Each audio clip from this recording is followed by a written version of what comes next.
Last year around Christmas, I decided to go all out with decorations. I just moved into my first solo apartment in Seattle, a cozy place near Ballard with a nice view of the neighborhood, and I was determined to make it feel like home. I thought a Christmas tree would be the perfect finishing touch. I didn't have a car, so I ordered one for delivery from a local place that advertised on Craigslist. They guaranteed it would arrive fresh and perfectly set up, which sounded great since I had no clue how to put one up myself. It was supposed to be dropped off between 6 and 8 p.m. When it got to 9 p.m. and no tree, I figured maybe they were running late with other orders. I tried to reach out, but the contact number I'd gotten for the delivery service went straight to voicemail. It was almost 10 p.m. by the time I heard a loud knock on my door. I jumped a little, wasn't expecting them to knock so hard. I opened the door to see a guy standing there with my tree. He looked older than I expected, maybe mid-50s, tall and wearing a faded brown coat. He had this scruffy beard and an awkward smile, like he was trying too hard to be friendly.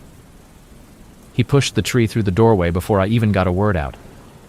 I started to thank him, but he cut me off, insisting he help set it up. I didn't want to seem rude or ungrateful, so I let him in, though I was starting to feel a bit uncomfortable.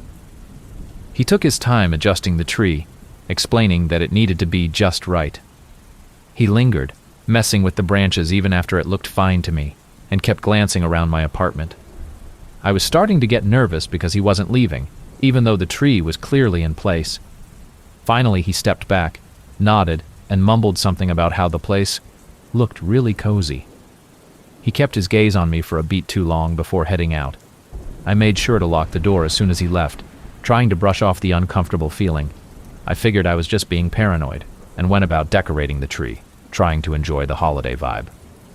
An hour or so later, I was ready to call it a night. I checked that the front door was locked and double-checked the window locks, a habit I'd picked up since living alone. I went to bed feeling a bit unsettled, but told myself I was overreacting. Around 3 a.m., I woke up to a sound outside. It was faint but repetitive, like someone walking slowly on my deck. My apartment was on the ground floor, and the only barrier between my living room and the outside was a sliding glass door leading to a small patio. At first, I thought it was just an animal, maybe a raccoon, but then the footsteps got louder, like someone was pacing in slow, deliberate steps. I stayed in bed, frozen, my heart pounding as I strained to listen. The footsteps stopped after a few minutes, and I tried to convince myself that maybe it was just a neighbor passing by. But as I lay there, I couldn't shake the unease. I got up and went to check the lock on the sliding door, just in case.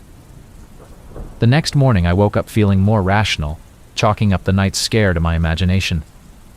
I got up, made coffee, and went to the patio to get some fresh air. That's when I noticed the boot prints. They were big, muddy prints leading right up to the edge of the sliding glass door and circling around the windows on the front side of the apartment. My stomach dropped. The prints were fresh, still damp from the morning dew, and looked exactly like the boots the delivery guy had been wearing the night before. It was like he'd been pacing around, looking in through each window.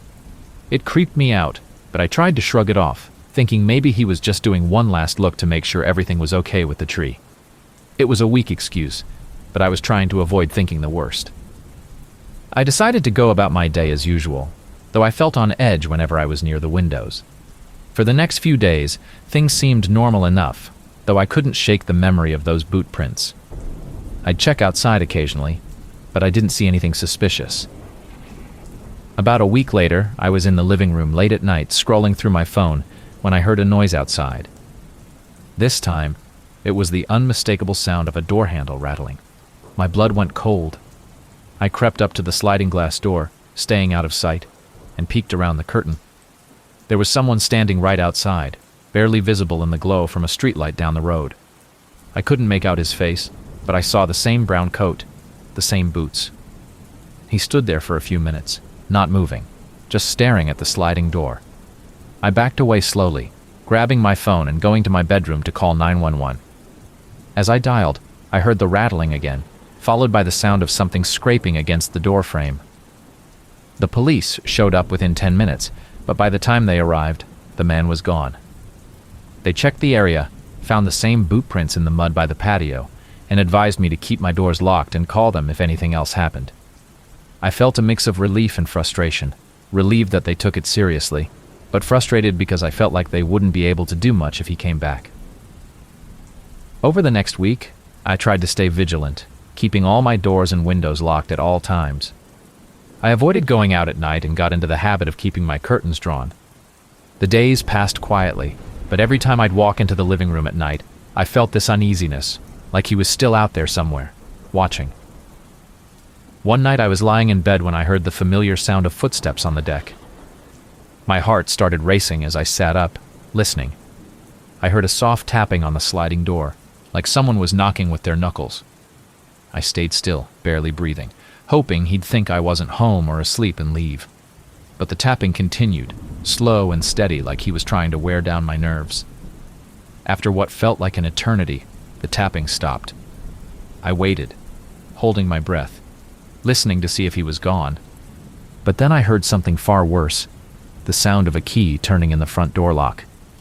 I'd always kept my keys in a drawer, and suddenly I remembered. The delivery guy had been alone in my apartment for a few minutes while setting up the tree. He must have seen where I'd left my keys, grabbed them when I wasn't looking, and made a copy. Panicking, I bolted up and rushed to the door, twisting the deadbolt just as he tried to push the door open. I stood there, heart racing, pressing my weight against the door as I heard him grunt in frustration, then silence. I don't know how long I waited there, leaning against the door, waiting to hear him leave. The police came quickly this time, and I finally told them everything. The tree delivery, the lingering, the boot prints, and now the key. They took my story seriously and recommended changing the locks immediately. They couldn't find any trace of him when they arrived, but they assured me they'd keep an eye on the area. After changing my locks and adding a security camera, things finally settled down. But even now, every time Christmas rolls around and I see people ordering trees for delivery, I get this cold, creeping feeling. I threw a holiday party, but I wasn't alone after everyone left. This happened a couple of years ago in early December. I was living in a small townhouse in Chicago, and with the holidays around the corner, I decided to host a little get-together with close friends. It wasn't anything extravagant, just a small Christmas party with drinks, food, and some music.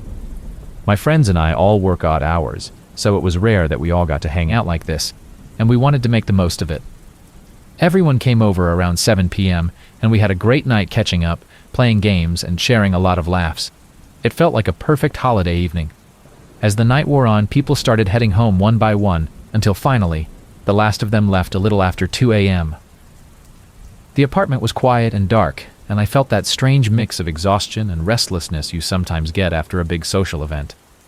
I wasn't ready to go to bed yet, so I spent a few minutes cleaning up, gathering empty bottles and stacking dishes in the sink. My place was a bit messy, but I didn't mind. It could wait until morning. Once I was satisfied with the state of things, I decided to head upstairs to my room. I made a quick round, checking that the doors and windows were locked. Everything was secure. I climbed the stairs, brushed my teeth, and finally slipped into bed, ready to pass out. At some point during the night, though, I woke up with this nagging sense that something was off.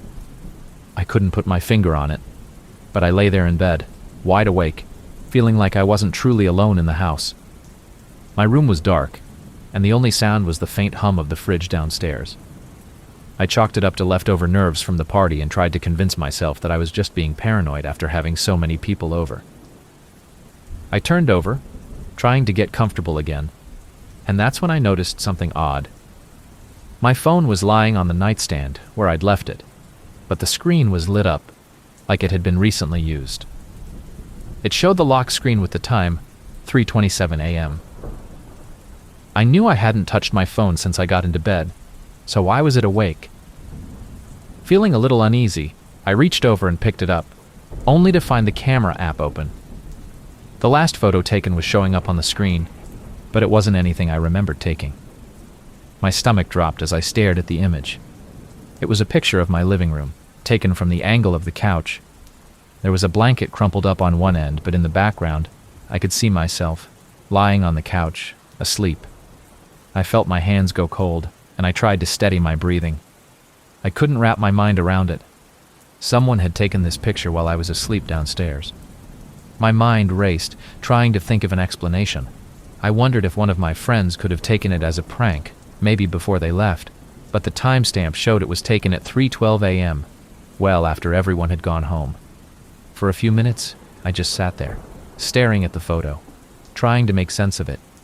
I felt a chill run down my spine, but I told myself it was probably just a mistake, a glitch, something weird with my phone. I took a few deep breaths, put the phone down, and lay back down, determined to ignore it and get some sleep. The next morning, I got up, still feeling uneasy.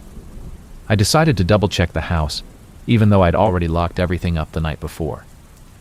I went downstairs, checked the front door, the windows, and the back door. Everything was locked tight, just as I'd left it.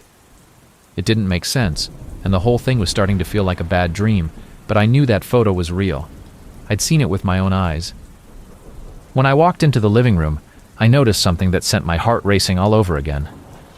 One of the drinking glasses from last night was on the coffee table, and it had a thin layer of condensation on it, like it had been used recently. I knew I'd cleared everything before going to bed. In fact, I distinctly remembered putting all the glasses in the sink. Yet, here it was, one glass, sitting out in plain view, almost as if someone had come back to finish their drink after I'd fallen asleep. I tried to tell myself I'd just missed it in my cleanup, but there was no denying that it hadn't been there the night before. I'd been careful to clear everything away, so how had this one glass ended up here? I stood there staring at it, feeling more and more on edge. I grabbed my phone and opened the photo again, zooming in on the details of my living room. It was definitely taken in the middle of the night, and I could just make out the same glass on the coffee table, but the blanket on the couch was arranged differently. Someone had been in my house, watching me while I slept. Feeling panicked, I went to check my security footage. I'd recently installed a small security camera above the front door that was supposed to capture any movement in the entryway. I pulled up the footage from last night, scrolling to around 3 a.m. As I watched, my skin started to crawl. At exactly 3:05 a.m., the camera captured the faintest shadow moving across the front door window, but it didn't look like someone entering or leaving. It was as if someone had simply stood there, watching the door, maybe checking to see if it was locked. I played the footage over and over, hoping to catch some detail I'd missed, but it was useless. The shadow was barely a blur, and there was no way to tell who it was or what they looked like. I shut off the video, feeling more unsettled than ever. I tried to go about my day as usual, but the thought of someone watching me through the windows, sneaking around my home while I slept, was impossible to ignore. I didn't want to tell anyone about it because I figured they'd think I was overreacting or imagining things. For the next few nights, I couldn't sleep properly. I'd wake up at odd hours, listening for any unusual sounds, and constantly check my phone to make sure no new photos had been taken. I even started locking my bedroom door at night, just in case. The whole experience left me paranoid, jumping at every creak and shuffle in the house. About a week later, I started finding more strange things around the house. The blanket on the couch would be moved slightly, or a chair would be out of place. Nothing major, but just enough to notice. I kept the doors locked at all times, double-checked every window before bed, but it didn't matter. I could never shake the feeling that someone had been there, moving things just enough to mess with my head, leaving little reminders of their presence. It felt like I was being watched, not from afar, but from the shadows of my own home. That Christmas, I ended up spending most of my time at friends' places, avoiding my own house whenever I could. I haven't hosted any parties since. To this day, I don't know who took that photo, or how they got in, but I've never been able to forget that cold, empty feeling of knowing someone was there with me, watching me sleep. Last December, my daughter really wanted to meet Santa, so I took her to a big mall in Chicago where they had a whole winter wonderland set up. It was packed, with kids running around everywhere, lights strung up, fake snow, and holiday music blasting from every direction. I thought it'd be the usual experience, maybe some long lines, but otherwise pretty straightforward.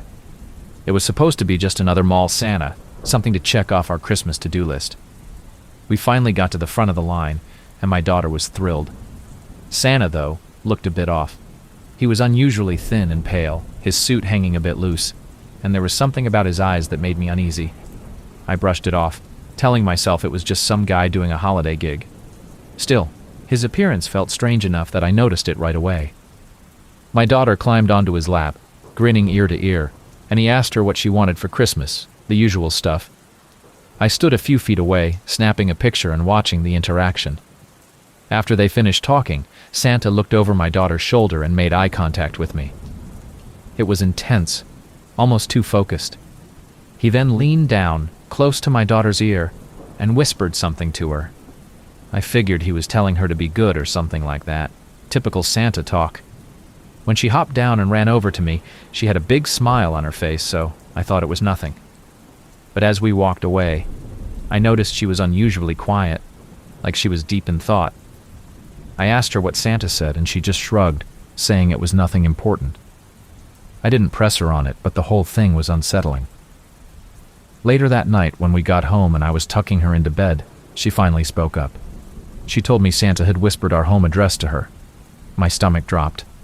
I thought she was mistaken, or maybe she'd misheard, but she repeated it back to me, our exact address clear as day. My daughter's only 7, and there's no way she'd just come up with something like that. I didn't want to scare her, so I brushed it off and told her it was probably just a coincidence, or maybe she misunderstood. But after I left her room, I started feeling anxious. I kept going over it in my head, trying to make sense of it. There was no logical explanation for why a random mall Santa would know our address, let alone whisper it to my daughter. I tried to convince myself it was just some bizarre coincidence, maybe something she misinterpreted, but the feeling stayed with me, like something was off, something I couldn't explain away. The next day, I decided to go back to the mall to see if I could get some answers. I didn't want to seem paranoid, but I figured maybe the mall had hired an actual actor or something, and maybe he did weird things to keep up the mystery of Santa. When I got to the mall, though, the whole Santa setup was gone. I assumed they'd just relocated him to another part of the mall, but when I asked an employee, they looked confused. They said they hadn't had a Santa there at all the previous day. I pressed further, asking to speak with someone in charge. Eventually, I got a hold of a manager who confirmed that the Santa they had hired had been out sick and hadn't shown up for work that day. The entire setup was supposed to be closed, so they had no idea who'd been there taking photos and interacting with kids. At this point, I was feeling genuinely freaked out. The only explanation they could give was that some stranger had put on a Santa costume and somehow slipped into the mall unnoticed. I left the mall with a heavy feeling in my chest, like I'd brushed up against something that just didn't belong. I kept thinking about the way he'd looked at me, the way he'd whispered our address to my daughter. I tried not to panic, but I found myself checking every lock on my doors and windows that night, making sure everything was secure. Thankfully, nothing happened after that day. Life went back to normal, and the strange feeling slowly faded. About 5 years ago, my family and I spent Christmas at our cabin near Mount Hood National Forest in Oregon. I'll never forget it. There were strange, silent signs that someone else was there. Not someone we could see, just signs. This is a place my family has visited since I was little. It's always been quiet, almost isolated, surrounded by dense woods, and the only sounds were from the trees or the wind. It was the kind of place you'd think was cut off from everything else. We'd arrived a couple of days before Christmas, excited to relax, cut off from work and the noise of our regular lives. The snow was heavier than usual that year, so we spent a good chunk of time settling in, clearing paths, and making sure the fireplace was ready to go. My parents had invited a couple of friends, and everyone was staying for about a week. The first day or two went by smoothly. There was nothing unusual, just the same quiet atmosphere I'd grown up with during every holiday season. It was on the third day, though, that things started to feel off. I was out gathering firewood in the morning when I noticed a small pile of stones just a few feet away from our front porch. At first, I thought it was just something one of the younger kids had set up out of boredom, but it looked deliberate, like someone had spent time stacking them carefully. They were all the same size, placed in a perfect circle, and they were exactly 7 stones. I brushed it off as harmless, but made a mental note to ask the others about it later. By the time I got back inside, I'd completely forgotten about the stones. We spent most of that day baking and decorating the cabin, putting up lights and the usual Christmas decorations. The kids were having a blast, and there was no reason to be concerned.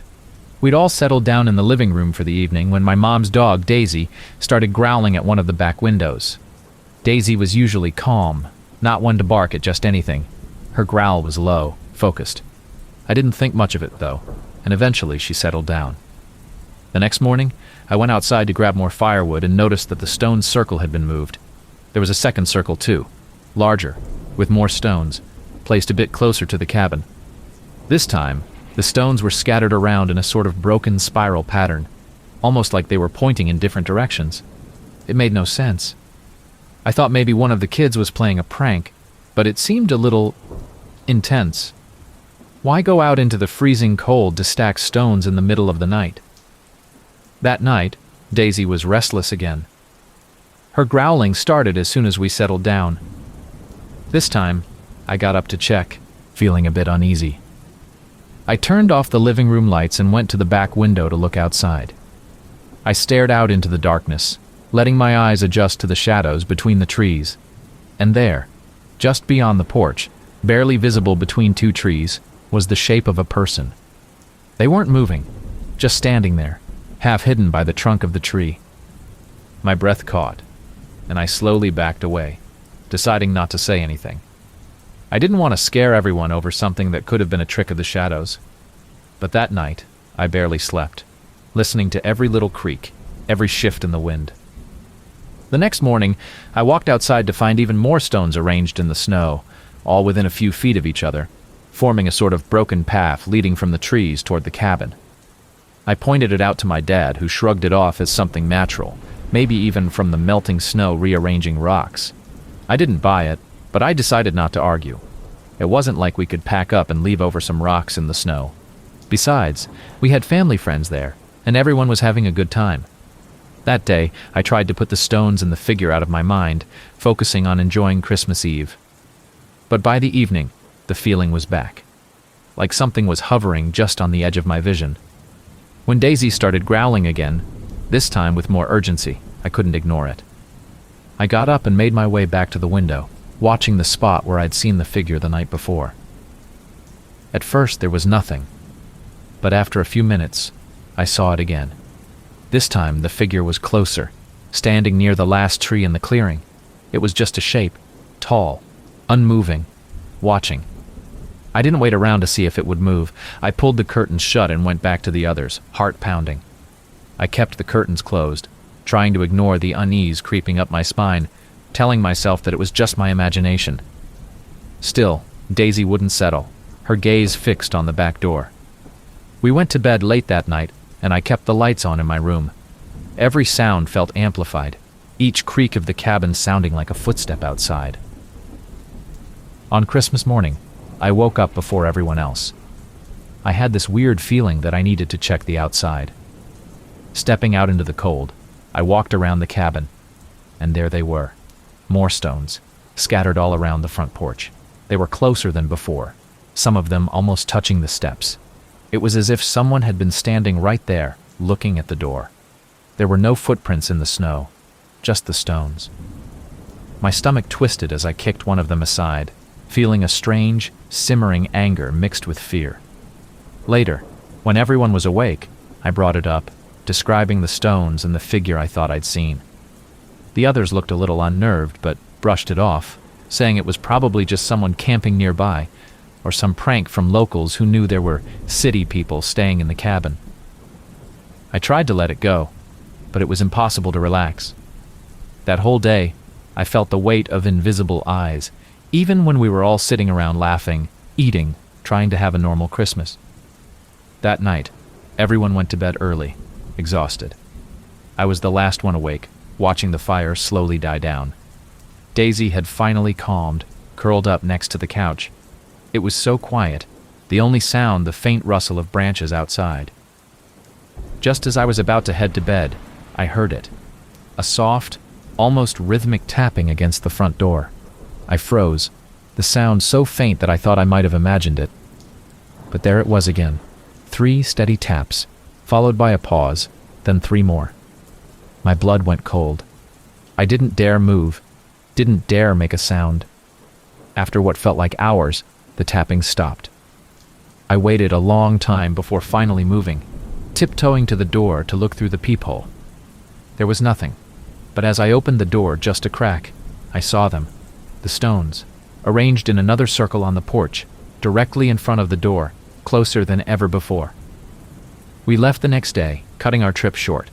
My parents brushed it off, saying it was probably just kids or some harmless prank. But I knew there was nothing harmless about it. This happened on one Christmas night in 2019.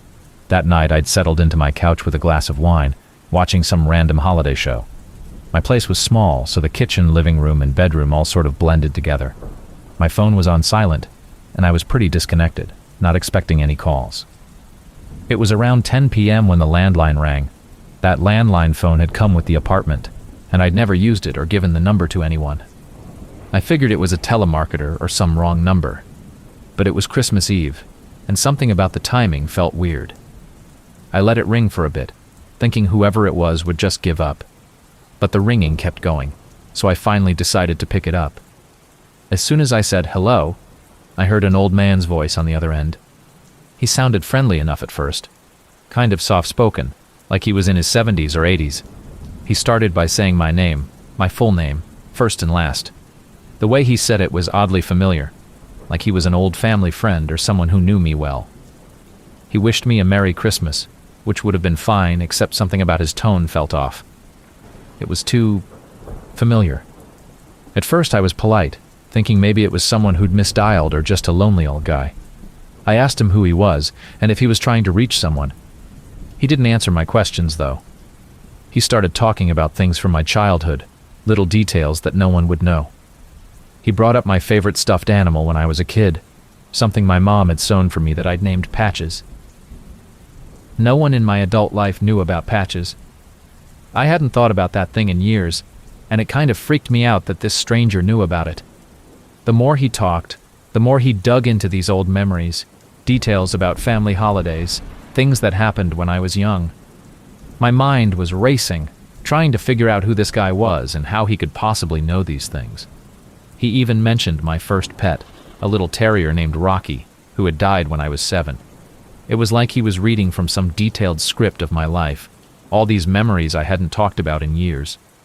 I kept listening, not saying much, feeling this growing sense of dread.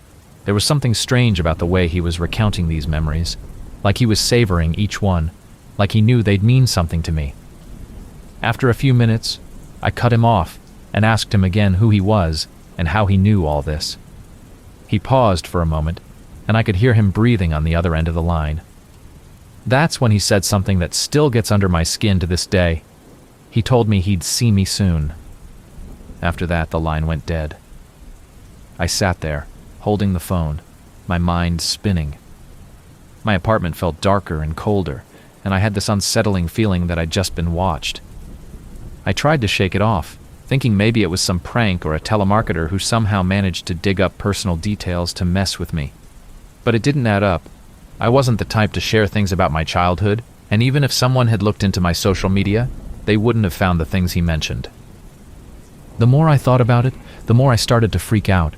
I checked the lock on my door and even peeked out the window, but there was nothing unusual. My building was quiet, as most people had already gone out of town for the holidays. I didn't sleep much that night, just lay there, staring at the ceiling, trying to figure out who could have called and why. I kept thinking about how he'd known those intimate details from my childhood. Every time I drifted off, I'd snap awake again, heart pounding, feeling on edge. The next morning, I tried to tell myself it was nothing, that maybe I just had some weird Christmas Eve prank, or that someone was messing with me for fun.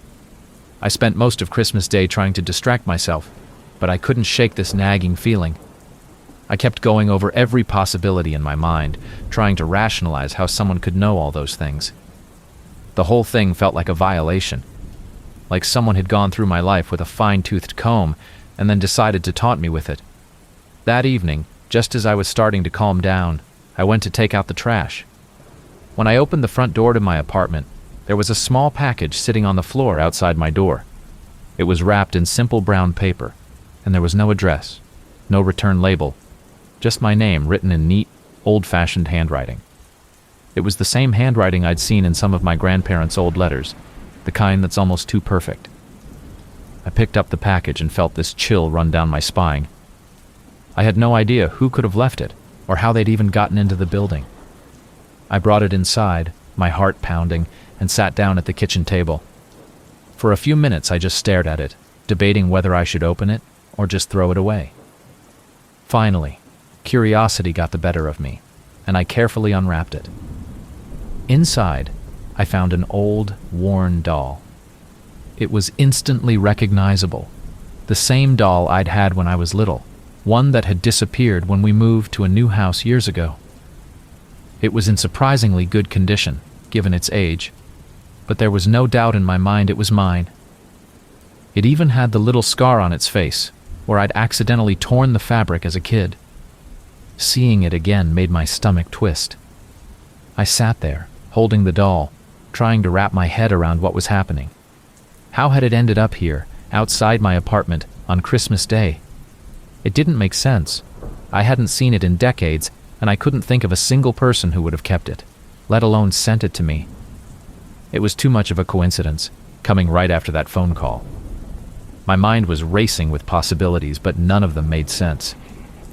I ended up putting the doll in a box and stuffing it in the back of my closet.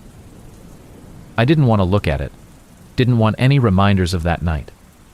In the days that followed, I kept expecting the phone to ring again, or for another strange package to show up, but nothing else happened.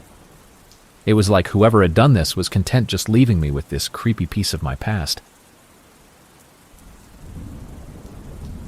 We rented a quiet house for the holidays, but something was very wrong with the place across the street. A couple of years ago, my girlfriend Carla and I decided to get away for Christmas.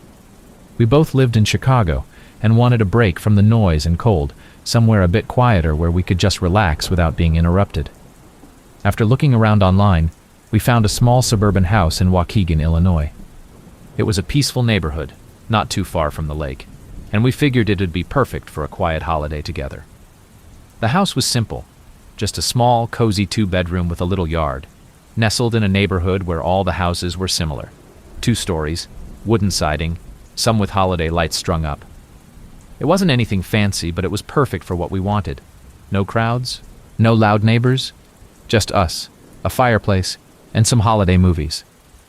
When we arrived, everything felt normal. The place was clean, quiet, and had a lived-in feel, like an older couple had taken care of it for years before renting it out. We unpacked, settled in, and made ourselves at home. We could see a few other houses in the area from our windows, and everything seemed standard. Kids played outside, a couple of people were putting up lights, and families were going about their day. The whole place felt like a scene from a Hallmark movie. But then, there was the house directly across the street. It looked exactly like all the other houses, but something about it felt off. For one, it was empty. No cars, no lights on, no sign of anyone coming or going. The lawn was unkempt, and there was a thick layer of dust on the porch, like it hadn't been touched in years. But it wasn't abandoned. Not exactly. It was decorated. A few string lights were half hanging from the eaves, and there was a large wreath on the door, dried out and brown. A Christmas tree was in the front window, decorated with faded ornaments, like it had been put up years ago and never taken down. We both noticed the house right away, but neither of us thought much of it at first. We just assumed it had been left that way by whoever owned it, maybe an older couple who hadn't gotten around to taking everything down.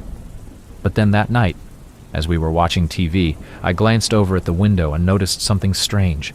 There was a faint, flickering light coming from the house across the street, like candlelight, moving slowly from one window to another on the upper floor. I pointed it out to Carla, and we both watched, a bit unsettled but curious. We didn't see anyone, just the faint glow as it moved from one room to the next, then disappeared. It was odd, but I brushed it off. Maybe someone had come by to check on the place, a family member or something. I told myself there was nothing to worry about. The next morning, curiosity got the best of me, so I took a quick walk around the neighborhood, hoping to see if anyone knew about the place. There was an older man a few houses down putting up lights, so I casually asked him about the house across from ours. He hesitated, glancing over at it like he'd rather not say anything, then just shrugged and muttered something about it being left alone for a while. He didn't offer any other details, and I didn't press him. But I couldn't shake the way he looked at the house, almost like he was afraid of it. That night, the lights came on again. This time they stayed on longer. The flickering moved around the house like before, slow and steady, sometimes vanishing for a few minutes, only to reappear in another window. It felt like someone was walking through the rooms, checking each one. Carla and I were both uneasy by this point, but we tried to ignore it, figuring that maybe someone was staying there temporarily or that it was some weird electrical issue. The next morning, we decided to just enjoy our day and avoid looking at the place. But as we were making breakfast, I glanced out the window and noticed something new in the house's front yard: footprints in the snow. They were clear as day, leading from the side of the house to the front door, but they didn't match up with any other tracks. There were no footprints leading up the driveway, no tire tracks on the street, just these single set of prints that seemed to come out of nowhere and stop right at the door. By now, we were both seriously freaked out. I called the rental agency, thinking they might know something about the neighbors, but they brushed it off, saying they didn't know anything about the other properties. They assured us that the neighborhood was safe and quiet and tried to change the subject, which only made me feel more uneasy. That night, I couldn't sleep. I kept glancing out the window, feeling a strange compulsion to check the house. Around 1 a.m., I saw the flickering lights again, and this time they were coming from the downstairs windows. I watched as the faint glow passed from room to room, pausing at the front window before moving to the next. I woke Carla, and we both sat there, watching. It felt like someone was pacing the house, checking the windows, almost like they were looking out at us. I wanted to look away, but I couldn't. The light stopped for a long time, just hovering near the window, then disappeared completely. The next morning, we noticed something even stranger. The Christmas decorations in the front yard had changed. The wreath was gone, replaced by a small stuffed animal, an old teddy bear, lying face up on the doorstep. The Christmas tree was still there, but it looked like a few ornaments had been moved around, their faded colors catching the morning light in a way that felt almost deliberate. I felt this overwhelming urge to go over and knock on the door, just to see if anyone would answer, but Carla talked me out of it.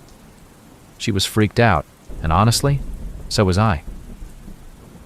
We decided to spend the day out of the house, heading into town to clear our heads and get some space from the weirdness across the street. When we got back that evening, it was already dark, and the house looked as empty as ever. But as soon as we walked inside, I felt like something was wrong. Our lights were off, which was strange because I distinctly remembered leaving them on when we left. I thought maybe there'd been a power surge, but everything else in the house was untouched.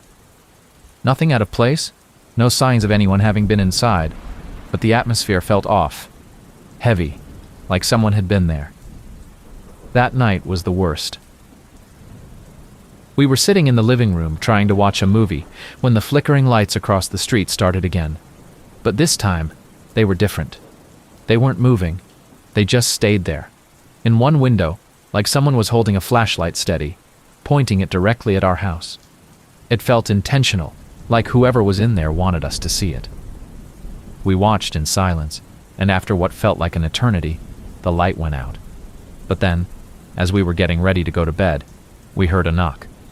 Not at our door, but faint, like it was coming from somewhere outside, maybe even across the street. It was soft, almost rhythmic, tapping against the quiet night. We didn't sleep that night. We just lay there, listening, waiting for something else to happen. But after a while, the knock stopped, and the house across the street went dark. The next morning we packed up early, not even bothering to stay for Christmas. We locked up the rental, got in the car, and drove straight back to Chicago. A missing woman haunted my late shift as a mall security guard. Working as a security guard in a big mall isn't exactly thrilling, but when you're scheduled for the late shift, especially around the holidays, it's a different story. You end up alone in an eerily quiet building, surrounded by mannequins in festive clothing, lights that flicker occasionally, and music that continues to play through the mall's sound system even after everyone's gone home. I used to work as a night shift guard at the shops at North Bridge in Chicago a few years back, so I've had more than my share of creepy late-night experiences. But this one was something else entirely, and it's stuck with me since. It was a few weeks before Christmas, and the place was packed every night until closing. We'd go through our usual routine after closing time, walking the halls, locking up the entrances and making sure no one stayed behind. This was around the time that rumors started circulating about a woman who'd gone missing in the area. I hadn't paid much attention, chalking it up to gossip, since the holidays brought out all kinds of stories. But then I noticed that some of my coworkers were on edge, and a few were starting to get really weirded out about our night shifts. They'd claimed to see strange things on the cameras, like shadows moving in empty hallways or hearing distant footsteps when they were supposed to be alone. I figured it was all just paranoia. Malls are creepy at night, no question about it, but there wasn't anything supernatural going on, or so I thought. One night, I was doing my usual rounds, checking out the west wing of the mall where the higher-end shops were located. I'd been through there dozens of times, but that night, I felt this weird tension as I walked the corridor. Every now and then, I'd glance down toward one of the storefronts, and for some reason, I couldn't shake the odd feeling that someone else was there. I kept telling myself it was just because the holiday displays were set up.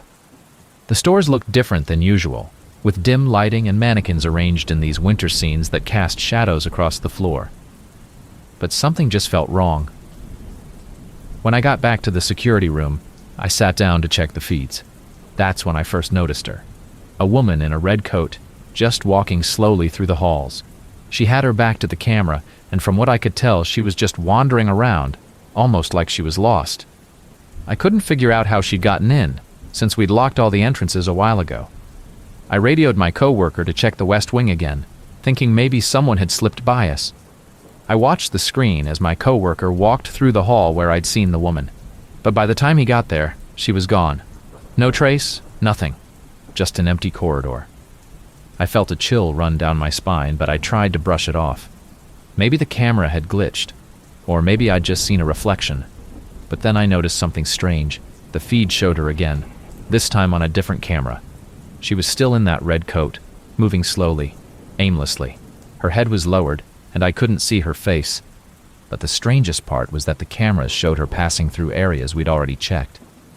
She'd appear on one feed, vanish, and then reappear somewhere else entirely. Always in that slow, wandering way, like she didn't even know where she was. I kept watching, half convinced I was losing my mind. I scanned the feeds, waiting for her to show up again. When she finally did, it was on a camera closer to the food court, just standing near one of the closed kiosks. She wasn't moving this time, just standing still, facing away. I couldn't understand how she was getting around so fast without any of us spotting her in person.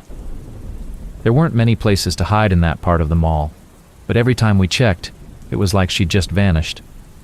It started to get to me.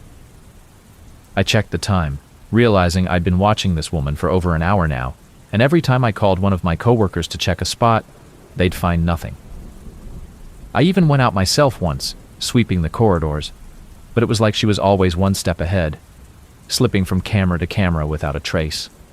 And it was then, in the middle of all this, that I remembered the missing person flyer that had been up in the staff room for weeks now. It was for a woman named Emily. I didn't pay much attention to it at first, but I distinctly remembered the details on that flyer. A young woman, last seen wearing a red coat, had gone missing from the mall a few weeks back. That night, I couldn't get the image of that flyer out of my head. Was it possible that the woman I was seeing was her? After a while, my shift ended, and I left the mall feeling more unsettled than ever. The next few nights were calm. I didn't see her on the cameras, and no one else reported anything strange. I started to think that maybe I'd imagined the whole thing, or that maybe it really was just someone who'd gotten into the mall and slipped out somehow. But a week later, it happened again.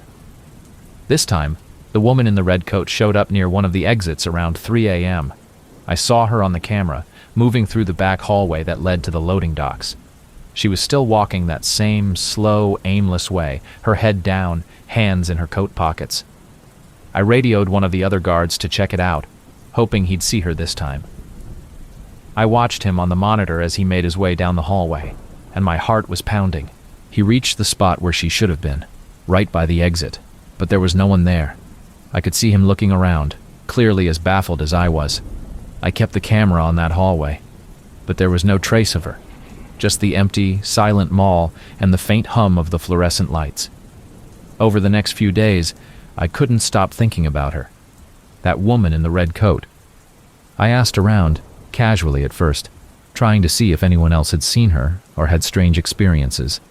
Some of the other night guards admitted that they'd heard things: footsteps, whispers, doors creaking open when no one else was around. But no one had seen her on the cameras. It was like I was the only one catching her on the monitors, like she was only there when I was watching. One of the older guards told me that years ago, a woman had disappeared from the mall and was never found. He didn't know much about it, just that she'd been a regular, someone who came to shop alone. I asked if he knew anything more, but he shrugged it off, saying it was just a rumor, probably an urban legend. A couple of nights later, I was sitting alone in the security room, half hoping not to see anything unusual, when the camera in the West Wing showed her again. The woman in the red coat, standing at the end of a long corridor, facing away. This time, though, she looked different. She was holding something in her hands, a small, stuffed animal. I recognized it immediately because it was from one of the kids' stores in the mall, a little bear that had been part of their holiday display. I watched her stand there, clutching the bear, motionless. And then, as I stared at the screen, she turned.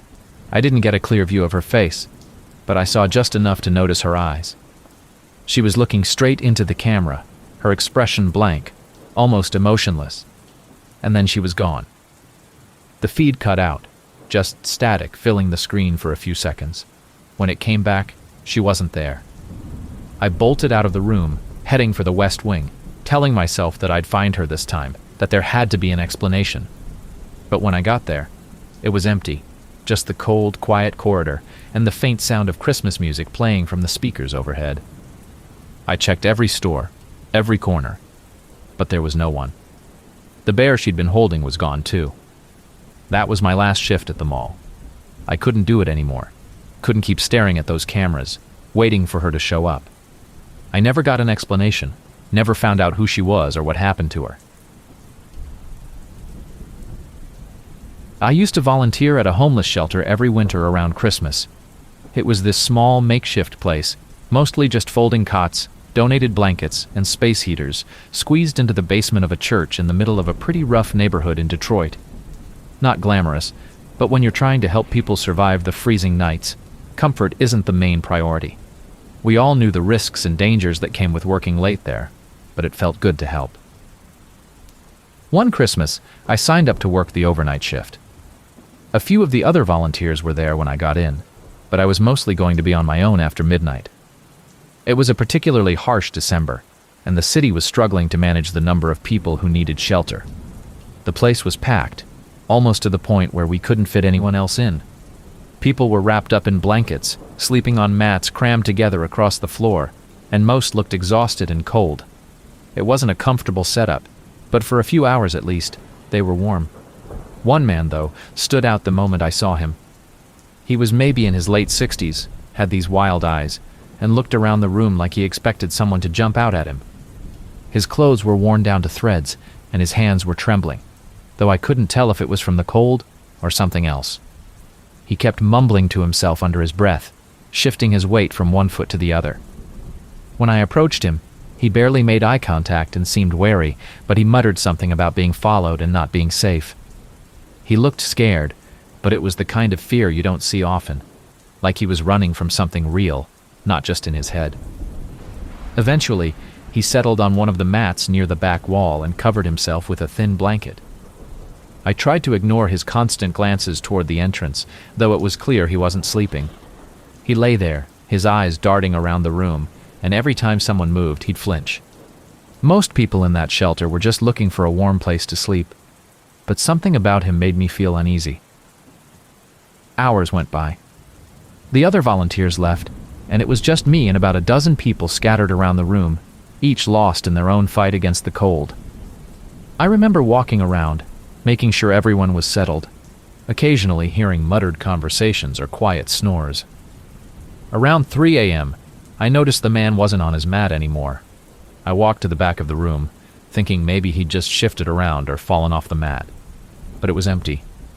There was a dark stain on the blanket he'd left behind. I figured maybe it was just some old dirt or rust.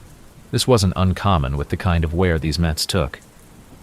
But as I looked closer, I realized it was blood. Just a small smear, but it looked fresh. I couldn't shake the sight of it, and part of me wanted to track him down to see if he was okay, but something held me back. The way he'd been acting, the blood, none of it sat right with me.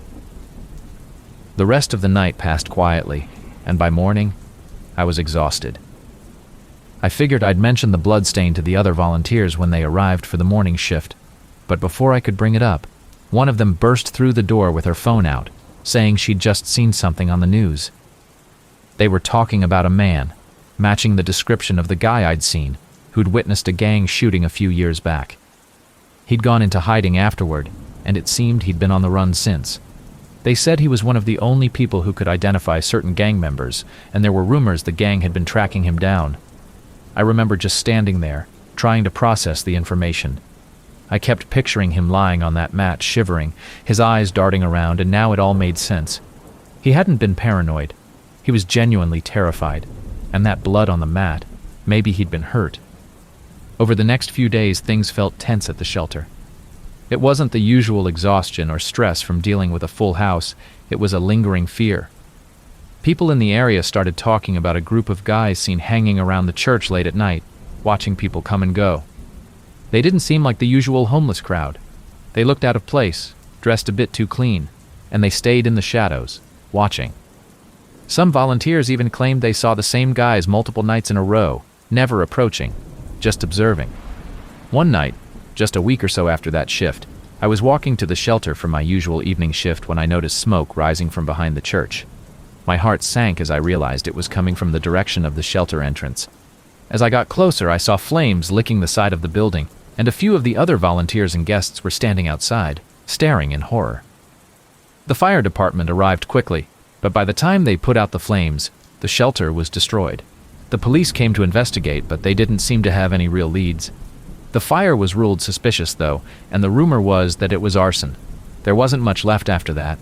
With the shelter gone, we couldn't host people anymore, so we had to turn them away or refer them to other overcrowded places around the city. The regulars drifted off, finding other spots to huddle up during the nights, and a few even tried camping out near the church. But it didn't feel safe anymore. I stopped volunteering at night after that. It wasn't just because the shelter was gone. Something about the entire experience left a mark. Knowing that we might have gotten caught in the middle of something far more dangerous than any of us realized, it made me look at everything differently. We rented a remote ski lodge, and someone else was already there. Last winter, I went with some friends to a cabin near Breckenridge, Colorado. It was an isolated place on a slope, far enough away from the main town to give us some serious peace and quiet. We'd rented it for 5 nights through a site that offered remote getaways, and the idea of spending a snowy Christmas in a lodge sounded perfect. There were 6 of us, all old friends from college, and we'd been looking forward to the trip for months. The cabin itself was rustic, a bit older than it looked in the photos, but comfortable enough. It was a large 2-story structure with exposed beams and a wood-burning stove. The kitchen was well stocked, and the living room had big windows that looked out over the snow-covered mountains. The only issue was that it was very isolated. We were surrounded by trees, and the nearest neighbor was about a mile away. No Wi-Fi, no cell service. We thought that'd be a good thing. A break from all the usual distractions. That was what we thought, at least. The first night was great.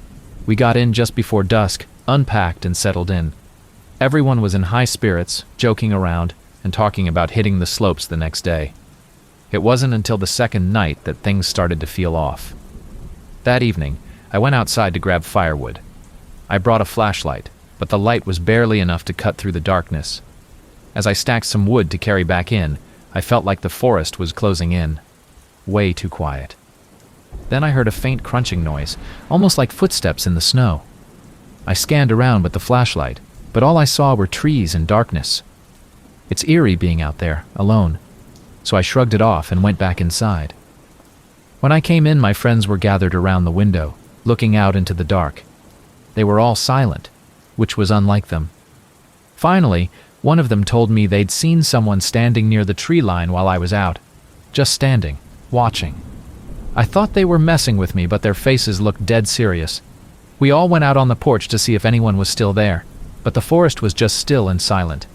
We chalked it up to a trick of the light, or maybe someone passing by on a trail. but it was strange. After that, the atmosphere shifted. No one wanted to be alone, and we locked every door and window that night before going to bed. The next day, we went skiing, hoping a day on the slopes would help us shake off the weird vibe. By the time we got back, it was getting dark and the cabin was cold. Someone suggested we start a fire in the living room.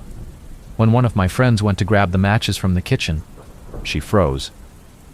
She was staring at the kitchen counter, where there were crumbs, smudges, and a half-eaten apple that none of us remembered touching. We'd cleaned up before leaving that morning, and none of us had brought an apple. I checked the back door, and it was unlocked. I know we locked it before leaving, and I'm 100% sure no one had come back early. We all stood there, uneasy, trying to come up with an explanation. But none of it made sense. We tried to laugh it off, but everyone was visibly tense. Later that night, we were in the living room having a couple of drinks, when one of the girls got up to go to the bathroom. After a few minutes, we heard a faint scream.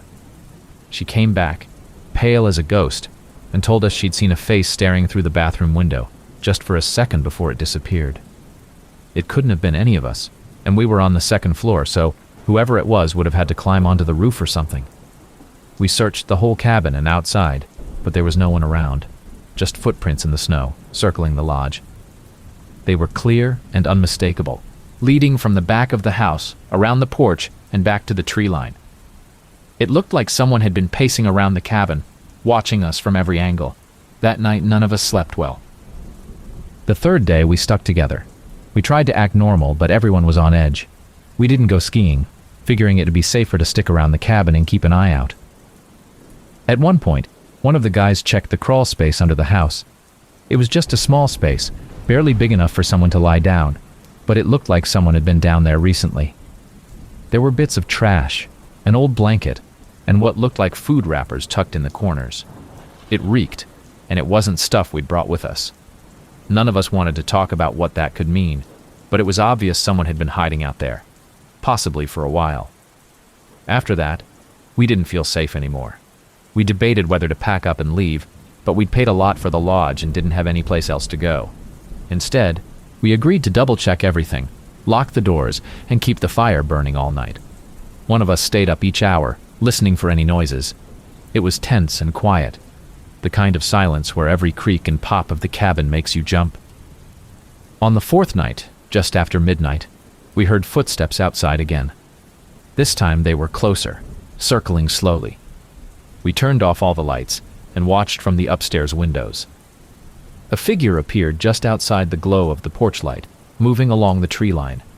They were tall and wearing what looked like dark clothes, but we couldn't make out any details. They moved slowly, methodically, and didn't seem in a hurry. The figure disappeared behind the trees, and we stayed awake the rest of the night, waiting. No one said much. The mood had shifted from fear to something else, maybe anger, or just exhaustion. We wanted to confront whoever it was, but we were all scared too. We knew that being isolated without cell service or neighbors made us vulnerable, and there was no telling what this person wanted. On our last day, we packed up early, barely speaking, just wanting to get out of there. As we loaded up the car, we saw it. One last set of footprints leading up to the cabin door, fresh in the snow, distinct and solitary. They didn't go anywhere else, just up to the door and then back into the woods, as if whoever it was had been waiting for us to leave. We didn't waste time trying to figure it out. We got in the car, left, and didn't look back. Back in town, we called the rental company to report what happened. They sounded surprised, but not overly concerned, which made me think this wasn't the first complaint they'd had about that place. One of my friends went online and found stories about people disappearing around that area, hikers going missing in the woods and never being found. We didn't dwell on it, didn't want to think about it.